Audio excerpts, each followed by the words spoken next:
कि पुराने समय की बात है कि किसी गांव में एक बुढ़िया रहती थी। वह बहुत ही नियम धर्म से व्रत रखा करती थी। एक दिन भगवान के घर से यमदूत उसे लेने आ गए और उनके साथ में चल पड़ी। चलते चलते गहरी नदी आई तो यमदूत बोले, माई तुमने गोदान किया हुआ है या नहीं?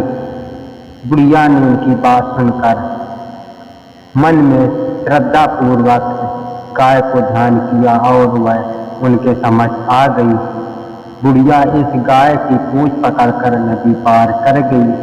वही बीचों बीच साथ फिर आगे बढ़ती है तो काले कुत्ते आ गए। यमदूत बोले, खुद को दान किया था। बुढ़िया ने मन में कुत्तों को ध्यान में किया तो रास्ते से कुत्ते हट गए और अब वह फिर से आगे बढ़ती है। तो क्या होता है दोस्तों, उसके बाद फिर कौवे ने चोंच मारना शुरू कर दिया। माई ब्राह्मण की बेटी को सिर पर तेल लगाया था। बुढ़िया ने ब्राह्मण की बेटी को ध्यान किया तो कौवे ने चोंच मारना बंद कर दिया। कुछ आगे बढ़ते बढ़ते सिर पे कांटे चुभने लगे। यमदूत फिर बोले, माई किसी को दान किया था। बुढ़िया ने ध्यान किया तो उनके पैरों में कांटे चुभने बंद हो गए। फिर आगे बढ़ते बढ़ते चित्रगुप्त के दरबार में पहुंची। धर्मराज जी महाराज, बुढ़िया ने दान पुण्य तो बहुत किया लेकिन आपकी ना तो कोई कहानी सुनी ना ही कोई दान पुण्य किया। तुमने परम धाम का दरवाजा कैसे इनके लिए खोले?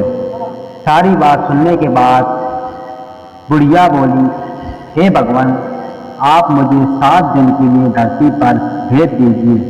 मैं धर्मराज जी महाराज का व्रत रखूंगी और उद्यापन करूंगी, वापस आ जाऊंगी। माई की बात सुनकर अपने गांव चली जाती है। गांव आने पर उसे सब भूतनी समझकर अपना दरवाजा बंद कर लेते हैं। तब वह अपने घर गई तो बेटा उन्हें दरवाजा बंद कर लिया। बुढ़िया ने कहा कि बोली, नहीं, मैं तो धर्मराज जी की आज्ञा से वापस धरती पर 7 दिन के लिए आई हूँ। इन दिनों मैं धर्मराज जी का व्रत रखूंगी और उनका उद्यापन करूंगा, पर हम लोग आप चली जाओगी। बुढ़िया की बात आश्चर्यचकित सुनकर बेटे बहू उनके लिए पूजा सामग्री का इंतजाम कर दिया। लेकिन जब बुढ़िया कहानी कहती तो वह सो जाते। बुढ़िया इससे बढ़िया फिर अपने पड़ोसन को कहानी सुनाती थी और वह आरती 7 दिन की पूजा व्रत उद्यापन के बाद धर्मराज जी ने दुनिया के लिए बुढ़िया के लिए विमान भेजा। स्वर्ग का विमान देखकर उसका बेटा बहू साथ सारे गांव वाले स्वर्ग जाने को तैयार हो जाते हैं। बुढ़िया ने कहा, तुम कहा करते थे कहानी तो मेरी सुनी नहीं है, सिर्फ पड़ोसन ने मेरी कहानी सुनी है, इसलिए वह मेरे साथ जाएगी। सारे गांव वाले बुढ़िया से धर्मराज जी की कहानी का आग्रह करते हैं। तब बुढ़िया उन्हें धर्मराज जी की कहानी सुनाती है। अपनी कहानी सुनाने के बाद बुढ़िया विमान में बैठकर और गांव वाले स्वर्ग लोग चले जाते हैं। आलम यह होता है कि मन में तो विमान केवल बुढ़िया के लिए भेजा था।